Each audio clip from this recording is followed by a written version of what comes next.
जब आप किसी बिल्डर से या प्रमोटर से कोई फ्लैट खरीदते हैं, चाहे वो 2 BHK हो, 3 BHK हो, 1 BHK कैसा भी हो, या कोई मकान खरीदते हैं, तो जिस क्वालिटी में उसने बनाकर दिया हुआ है, कई बार ऐसा होता है कि वो क्वालिटी मेंटेन नहीं रह पाती है और ख़रीदने के बाद आप फंस जाते हैं। तो ऐसे में आप क्या कर सकते हैं?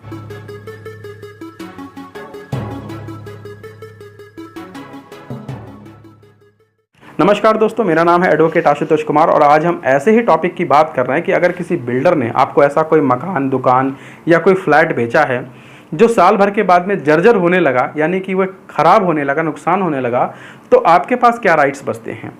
तो यहाँ पर हम बात करेंगे सबसे पहले तो रेरा के नियम की, कुछ रूल्स की। हम रेरा की बात क्यों करते हैं बार बार, तो पहले ये भी मैं बता दूं कि आज के समय में सन 2016 से बिल्डर्स, कोई प्रमोटर या कोई एजेंट जब भी रियल एस्टेट सेक्टर में आके कोई काम करना चाहता है या कोई यूनिट लोगों को बेचना चाहता है मकान, दुकान, प्लॉट के नाम पर, तो उसे रेरा के रूल्स एंड रेगुलेशंस को मानने पड़ेंगे। दरअसल रेरा एक्ट जो है वो बिल्डर्स को, प्रमोटर्स को और रियल एस्टेट सेक्टर को कंट्रोल करने के लिए ही बनाया गया था, जो कि कर भी रहा है आज के समय में।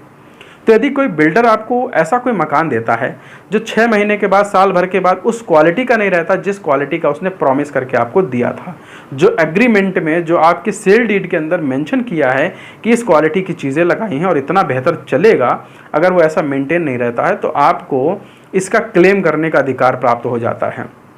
दरअसल रेरा के नियम के अनुसार कोई भी बिल्डर जब आपको कोई फ्लैट या मकान या दुकान बेचता है तो 5 साल की वारंटी के साथ बेचेगा। यानी कोई भी चीज़ उसमें अगर टूट फूट होती है, जो कुछ भी होगा उसके अंदर, वो बिल्डर उसे रिपेयर करके देगा या उसकी क्वालिटी के लिए वो गारंटी या वारंटी आपको प्रोवाइड कराएगा। तो 5 साल तक उसकी जिम्मेदारी होती है कि इसमें कोई टूट फूट अपने आप जो हो जाती है, टाइल्स लगे हैं वो अपने आप गिरने लगे, दरवाजे टूट जाएँ, पाइप फट जाए, पानी की टंकी लीकेज हो, या कोई बिजली का वर्क जो उसमें हुआ है, इलेक्ट्रिक का वर्क, उसमें कोई प्रॉब्लम आ जाए, इन सब चीज़ों के लिए 5 साल के लिए रेरा ने तय कर दिया है कि ये बिल्डर की जिम्मेदारी होगी। अब चाहे यहाँ पर LDA हो, चाहे आवास विकास हो, चाहे कोई प्राइवेट बिल्डर ही क्यों ना हो, सभी के लिए रूल्स लागू होते हैं, सभी पर रेरा नियम लागू होता है और रेरा के नियम उसे मानने ही पड़ेंगे और आपको क्लेम उसे देना ही पड़ेगा। तो आप अपने अधिकारों से अवेयर होइए। अगर आप कोई मकान इस तरह का ख़रीदते हैं या कोई फ्लैट इस तरीके का ख़रीदते हैं तो आपके पास 5 साल उसे यूज करने का एक अधिकार है और पहले इस्तेमाल करें फिर विश्वास करें वाली कहानी भी यहाँ आपके लिए एप्लीकेबल हो जाती है। तो उम्मीद है ऐसी जानकारी, आपको अच्छी जानकारी मिली है जिससे आप भविष्य में कोई इन्वेस्टमेंट अगर करने जा रहे हैं तो आप इन चीज़ों का ध्यान रखेंगे। ऐसी जानकारी भरे वीडियो के साथ नेक्स्ट एपिसोड में हम फिर मिलेंगे। तब तक के लिए नमस्कार।